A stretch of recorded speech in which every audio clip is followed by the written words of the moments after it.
Okay, welcome back to the webinar for the November 2024. This is our next webinar in the series of the previous one that we have conducting during this year. And the ICT Academy provides us with support and organizing such webinars, where through those webinars, we try to give more and share more knowledge and experience and provide you guidance within the cyber security.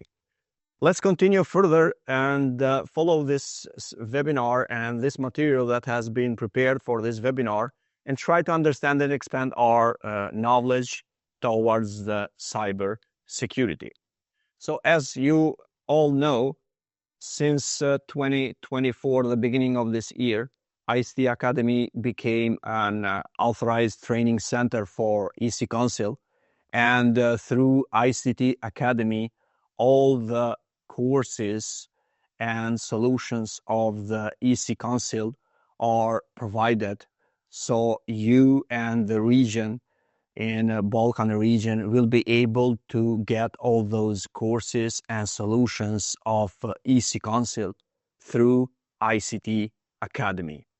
Today's webinar topics will be covered on cybersecurity future, artificial intelligence, machine learning, and EC Council and ICT Academy educations that they provide for the students and other professionals from the industry.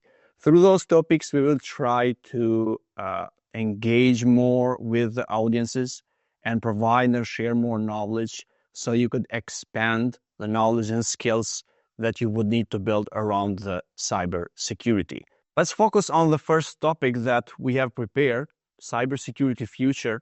So you all know that in the coming recent years after the pandemic, COVID-19 that we have experienced, we have experiencing a more increased sophisticated cyber attacks, threats, and risks towards different industry sectors.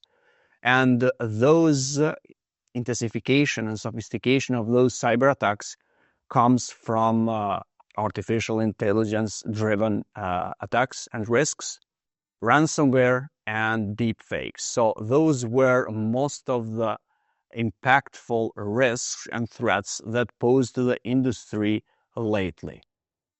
But of course, with advancements and sophistication of the cyber attacks, the attack surface has been expanded and widely known with a lot of series of threats and cyber attacks towards the industry.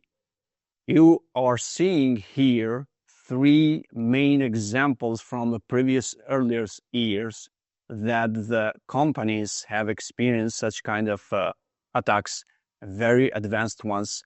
We all know that an example from 2013 in the retail giant on Target, which is a chain store within the United States, they have experienced a massive data breach where hackers have accomplished to gain unauthorized access to the personal and financial information. Over 100 million of customers were impacted by this attack.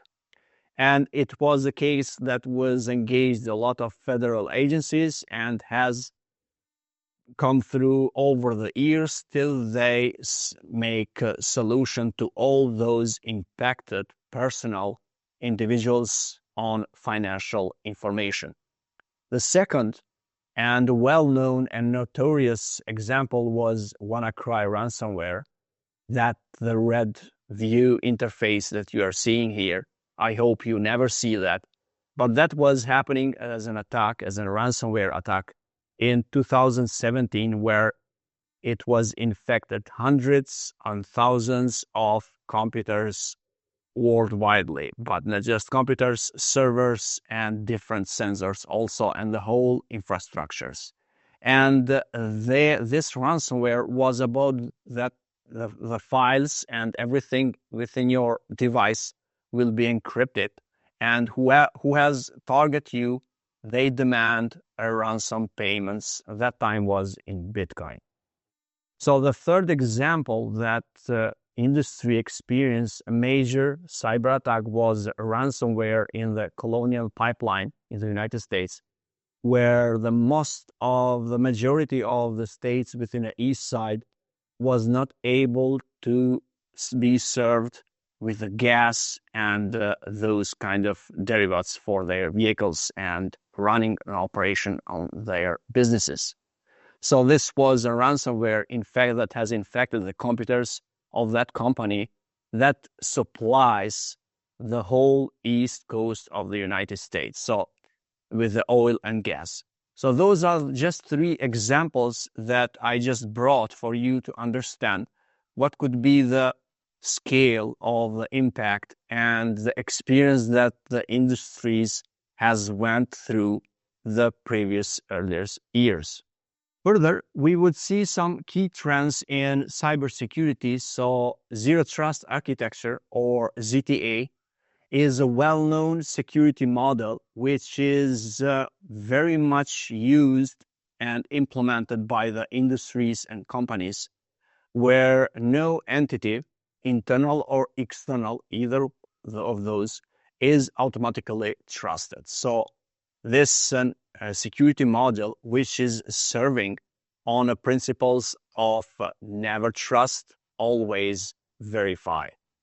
And that this kind of security model provides a continuous authentication and validation of access requests. And this kind of security model is driven mostly is implemented in an environment where rise in the remote work and hybrid environments exist. And increased adoption of cloud infrastructure has been seen by this security model.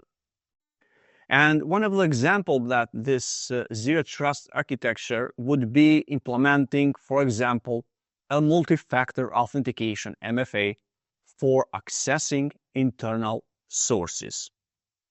And the impact would be that this would reduce the risk of insider threats and lateral movement within the networks. We mention very often that lateral movement are some of the very advanced methods and techniques that hackers and most of the times APT groups take actions after they have been exploited successfully the target, and they try to compromise as much as they can horizontally within the network infrastructure. Shift security, integrating security earlier in the development process, development lifecycle. We have mentioned most of the time on our other courses that we provide as best practices for development of the software, web applications, and websites, something that you would need to follow. So the practice of addressing security concerns, security issues, challenges in the early development life cycle process of that product is something that would be considered and needs to be practiced by the companies that are mostly focused on development. This way, they would be able to fix vulnerabilities in productions much faster than during in development. Integrate security testing into DevOps, as we know, and some of the key tools that could be used are the static application security testing and dependency scanning for vulnerabilities in open source libraries. And the benefits would be that it will speed up a software delivery by avoiding late stage disruptions. And it, of course, decrease the attack surface by addressing risks proactively. Cybersecurity mesh, distributed approach to secure digital assets. So this is a kind of a modern distributed approach to securing digital assets across over diverse locations. And why is this important? It's important because traditional parameters based on security no longer applies in a cloud and hybrid and ecosystems, environments, infrastructures. So, and it is focused on securing users, devices, and data, whether they are located. And one of the key features of this modern approach, distributed approach, is centralized policy enforcement within a decentralized execution.